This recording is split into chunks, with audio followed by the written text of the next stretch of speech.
నమస్కారం. దూరదర్శన్ యాదగిరి వార్తలకు స్వాగతం. నేను అక్రమ్ పాషా. ముందుగా ఈరోజు వార్తల్లోని ముఖ్యాంశాలు.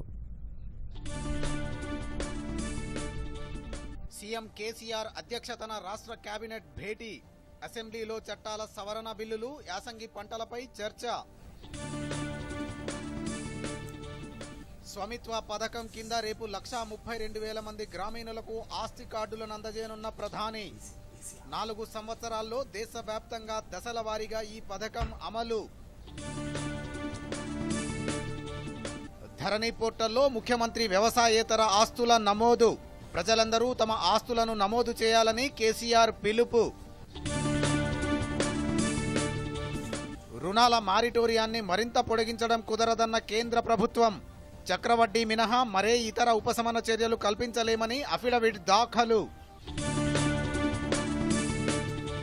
కరోనా చికిత్స అనంతరం నేడు ఎన్నికల బహిరంగ సభలో ప్రసంగించనున్న అమెరికా అధ్యక్షుడు. ట్రంప్, జో బైడెన్ల మధ్య జరగాల్సిన 2వ ముఖాముఖి రద్దు. ఇక వివరాలు. ముఖ్యమంత్రి కేసీఆర్ అధ్యక్షతన రాష్ట్ర మంత్రివర్గ సమావేశం జరుగుతోంది. ప్రగతి భవన్లో జరుగుతున్న ఈ సమావేశంలో వివిధ చట్టాల సవరణ, ముసాయిదా బిల్లులపై చర్చించనున్నారు. గ్రేటర్ హైదరాబాద్ మున్సిపల్ కార్పొరేషన్ ఎన్నికల నేపథ్యంలో ప్రధానంగా జీహెచ్ఎంసీ చట్ట సవరణ బిల్లును అసెంబ్లీ సమావేశాల్లో ప్రవేశపెట్టాలని తీర్మానించనున్నారు.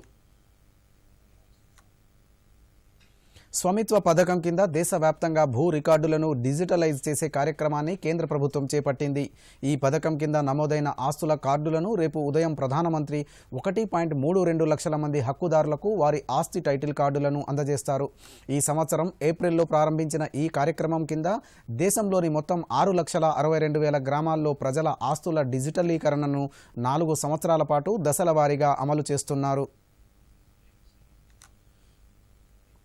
వానాకాలంలో పంటల కొనుగోళ్లు, యాసంగిలో సాగు విధానంపై ముఖ్యమంత్రి కేసీఆర్ ఉన్నత స్థాయి సమీక్షా సమావేశం నిర్వహించారు. ప్రగతి భవన్లో జరిగిన ఈ సమావేశానికి వ్యవసాయ శాఖ మంత్రి నిరంజన్ రెడ్డి, పౌర సరఫరాల శాఖ మంత్రి గంగుల కమలాకర్తో పాటు సంబంధిత శాఖల అధికారులు హాజరయ్యారు. యాసంగిలో ఏ పంట వేయాలి, ఏ పంట వేయకూడదు వంటి అంశాలపై సమీక్షించారు. సమీక్ష ముగిసిన తర్వాత వానాకాలం పంట, వరి ధాన్యం సేకరణ విధానాన్ని ప్రభుత్వం ప్రకటించింది.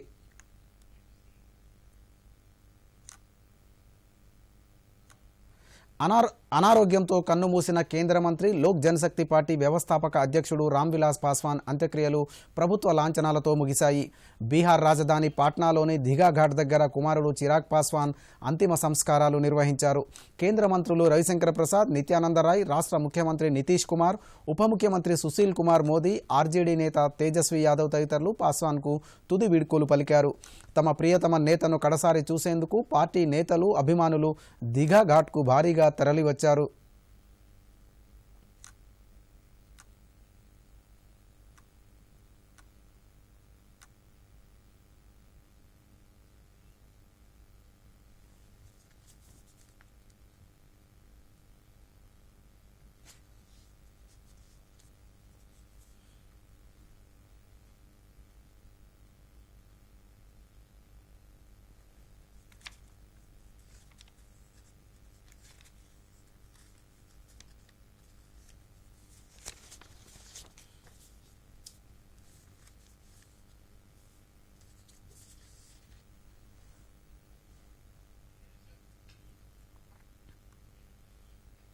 రుణాలపై మారటోరియం పొడిగింపు విషయంలో కేంద్ర ప్రభుత్వం, ఆర్బీఐ స్పష్టతనిచ్చాయి.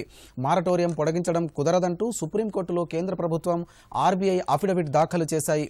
కరోనాతో ఆదాయం తగ్గిన వివిధ రంగాల వారికి మారటోరియంతో ఊరట కల్పించామని, వాటికి చక్రవడ్డీ మాఫీ మినహా ఎలాంటి ఉపశమనాలు కల్పించలేమని కేంద్రం సుప్రీంకోర్టుకు తెలిపాయి. ఆర్థిక విధానాలు ప్రభుత్వానికి చెందినవని, కోర్టుల జోక్యం తగదని కేంద్రం తెలిపింది. రుణాల చెల్లింపునకు ఇప్పటికే 6 నెలల మారటోరియం ప్రకటించామని, మరింత కాలం పొడిగిస్తే వాయిదాల చెల్లింపులపై ప్రతికూల ప్రభావం చూపుతుందని ఆర్బీఐ అఫిడవిట్లో స్పష్టం చేసింది. యాదాద్రి భువనగిరి జిల్లాలోని బీబీనగర్ ఎయిమ్స్ ఆసుపత్రిని కేంద్ర మంత్రి కిషన్ రెడ్డి నేడు సందర్శించారు. ఆసుపత్రి భవనాలను, వసతులను పరిశీలించి ప్రాంగణంలో మొక్కలను నాటారు. అధికారులతో జరిగిన రివ్యూ మీటింగ్లో దేశవ్యాప్తంగా ఇలా మొత్తం 9 ఎయిమ్స్ ఆసుపత్రులను ఏర్పాటు చేసినట్లు తెలియజేశారు. ఈ సందర్భంగా సామాజిక దూరం, మాస్క్ వంటి కరోనా నిబంధనలను ప్రతి ఒక్కరూ పాటించాలని మంత్రి సూచించారు. ఎయిమ్స్ డైరెక్టర్ భాటియా, జిల్లా కలెక్టర్ అనితా రామచంద్రన్ కూడా ఈ సమావేశంలో పాల్గొన్నారు. ప్రతిష్టాత్మకమైనటువంటి హాస్పిటల్ ఎయిమ్స్ హాస్పిటల్ ఢిల్లీలో సేవలు అందించేది. అటువంటి హాస్పిటల్ ఢిల్లీకి ఎందుకు పరిమితం కావాలి, దేశంలో అన్ని ప్రాంతాల్లో కూడా విస్తరింప చేయాలనేటువంటి లక్ష్యంతో మన ప్రియతమ ప్రధానమంత్రి నరేంద్ర మోడీ గారు ప్రధానమంత్రి స్వాస్థ్య సురక్ష యోజన కింద 9 all India institute of medical sciences AIIMS ను విస్తరించాలని నిర్ణయించడం జరిగింది. ఆ 9లో మన యొక్క తెలంగాణ రాష్ట్రంలో కూడా బీబీనగర్లో ఈ యొక్క ప్రాంతంలో ఏర్పాటు చేయడం కోసం రాష్ట్ర ప్రభుత్వంతో చర్చించిన తర్వాత ఒక అంగీకారం కుదిరిన తర్వాత స్థలాన్ని రాష్ట్ర ప్రభుత్వం ఇవ్వడానికి ముందుకు వచ్చిన తర్వాత ఇక్కడ నిర్ణయించడం జరిగింది. ఇక్కడ నిమ్స్ హాస్పిటల్ తీసుకురావాలని వైఎస్ రాజశేఖర రెడ్డి గారు నిర్ణయించారు. దానికి సంబంధించినటువంటి ల్యాండ్ అలాట్మెంట్ కానీ కొంత కన్స్ట్రక్షన్ యాక్టివిటీ కానీ అప్పుడే చేపట్టిన విషయం మనకు తెలుసు. నరేంద్ర మోడీ గారు ఎయిమ్స్ తెలంగాణలో ఏర్పాటు చేస్తున్నప్పుడు అన్ని హాస్పిటల్ హైదరాబాద్ లో వద్దు, కొంత హైదరాబాద్ దూరంగా ఒక ప్రశాంతమైనటువంటి పరిశుద్ధమైనటువంటి వాతావరణంలో, ఆహ్లాదకరమైనటువంటి వాతావరణంలో ఎయిమ్స్ ఉంటే బాగుంటుందన్న ఉద్దేశంతో ఈ నిమ్స్ కోసం నిర్మాణం చేసినటువంటి కేటాయించినటువంటి స్థలంలో AIIMS all India institute of medical sciences సంస్థను ఇక్కడ ఏర్పాటు చేయాలని నిర్ణయించడం జరిగింది. కరోనా చికిత్స పూర్తి చేసుకున్న తర్వాత అమెరికా అధ్యక్షుడు డొనాల్డ్ ట్రంప్ తొలిసారి బయటకు రానున్నారు. శ్వేతసౌధం ప్రాంగణంలో నేడు బహిరంగ కార్యక్రమం నిర్వహించనున్నారు.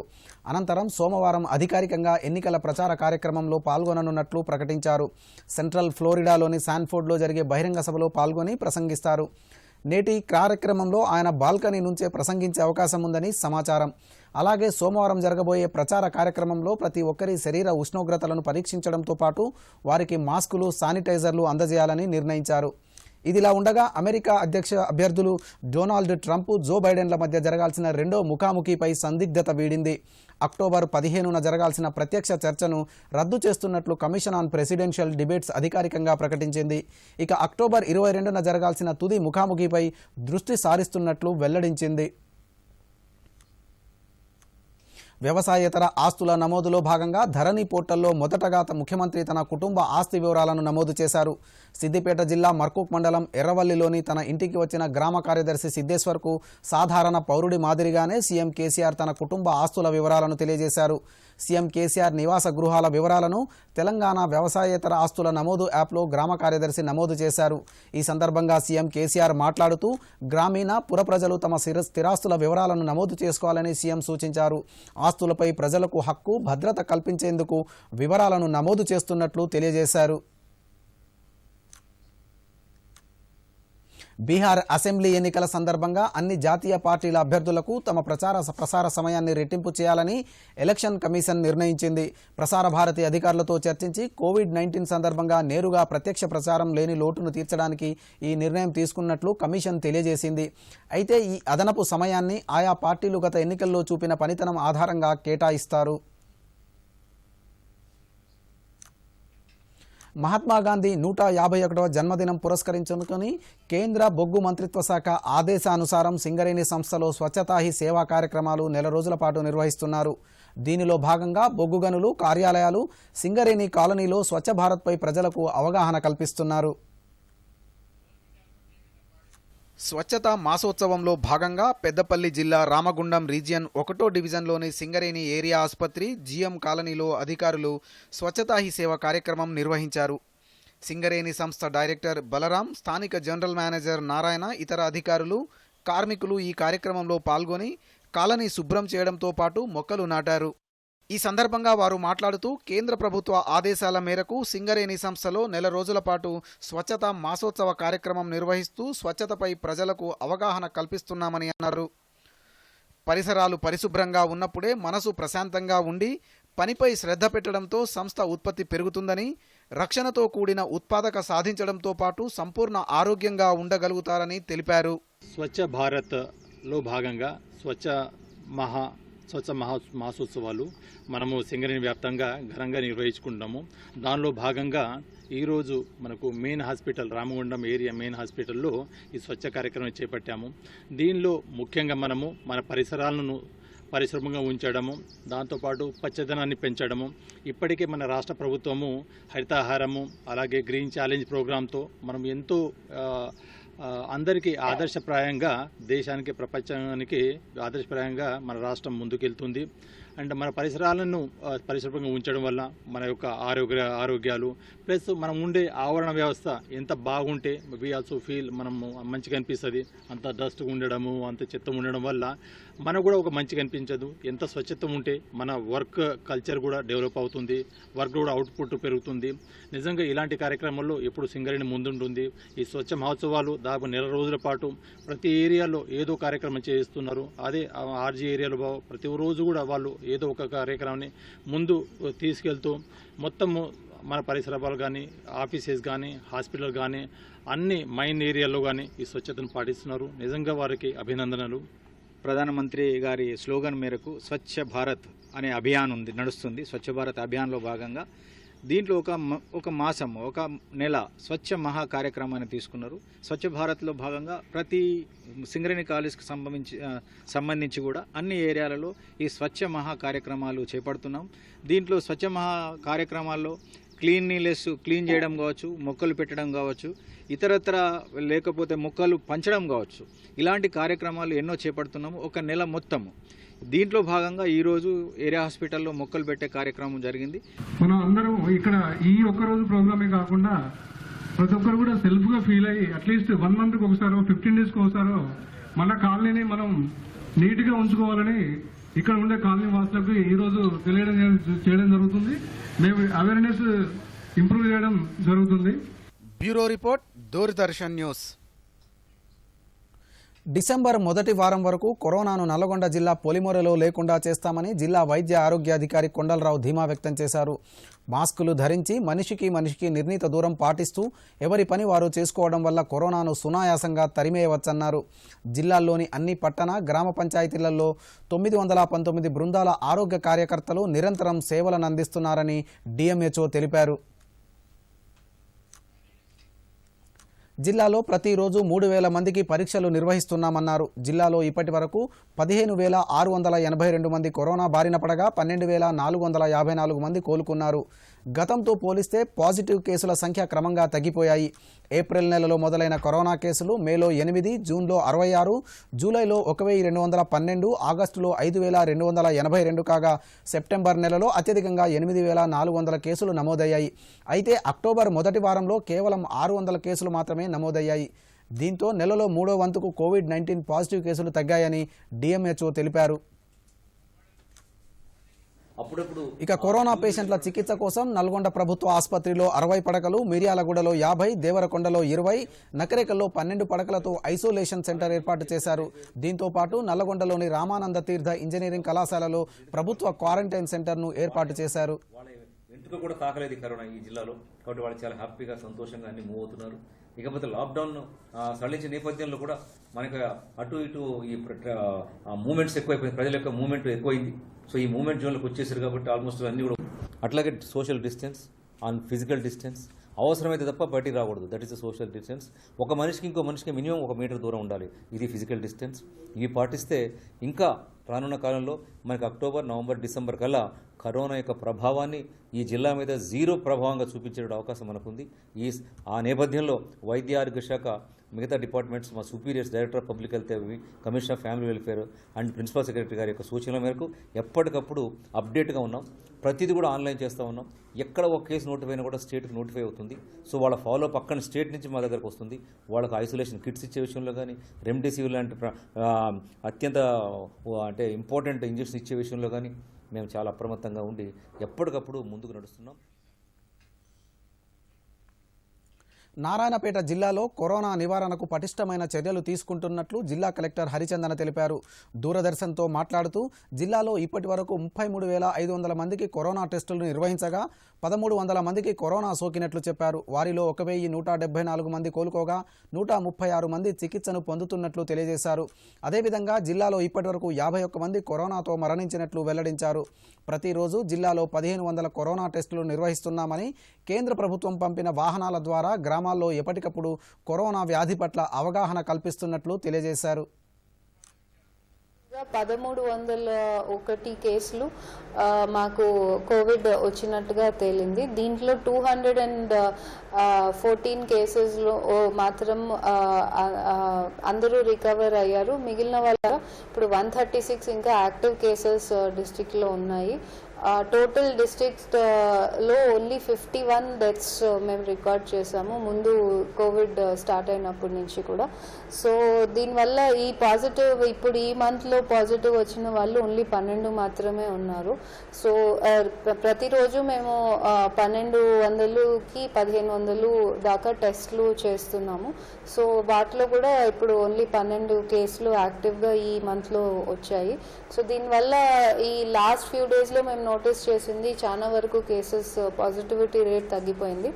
అదేవిధంగా మేము కరోనా నియంత్రణ కోసం మా సెల్ఫ్ హెల్ప్ గ్రూప్స్ చాలా ఎఫర్ట్స్ చేసి ఫస్ట్ నుంచి కూడా ఆయుర్వేదిక్ మాస్క్స్ తయారు చేస్తున్నారు.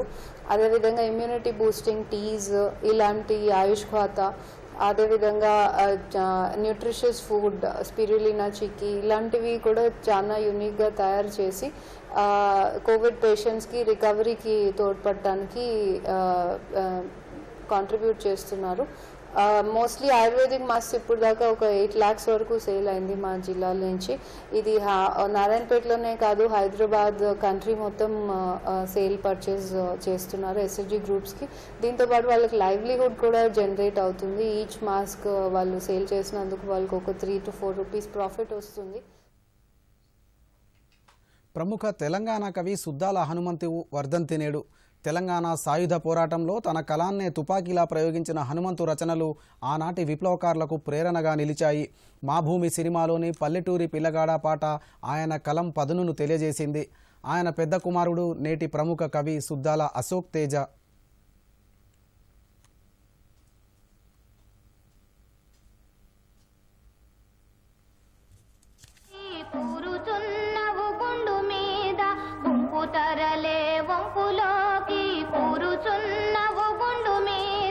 దొడ్డికే నీవు దొరవైపోయావా, ఓ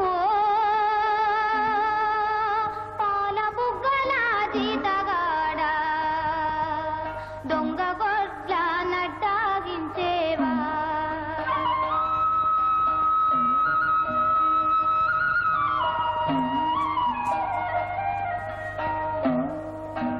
కాలువై కన్నీరుగారా కళ్ళపై రెండు చేతులాడ, కాలువై కన్నీరుగారా కళ్ళపై రెండు చేతులాడ, వెక్కి వెక్కి ఏడ్చెదవది ఏలా.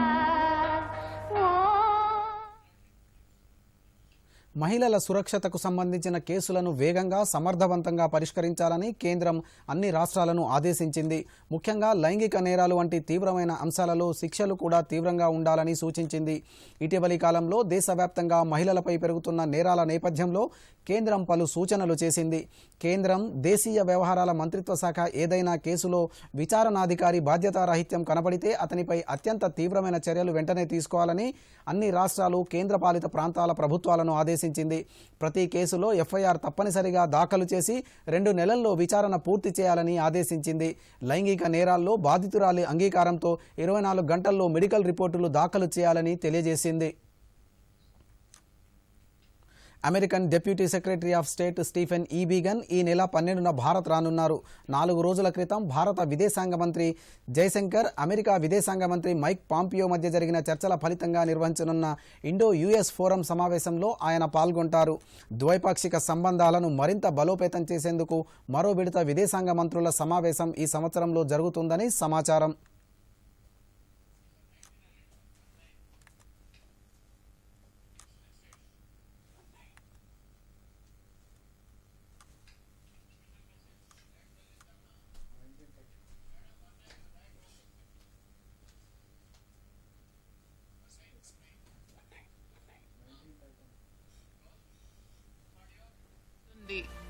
అతి దగ్గరగా నిలబడి తుమ్మినా, దగ్గినా, మాట్లాడినా లాలాజల బిందువులు మార్పిడి జరిగి వైరస్ శరీరంలోకి ప్రవేశిస్తుంది.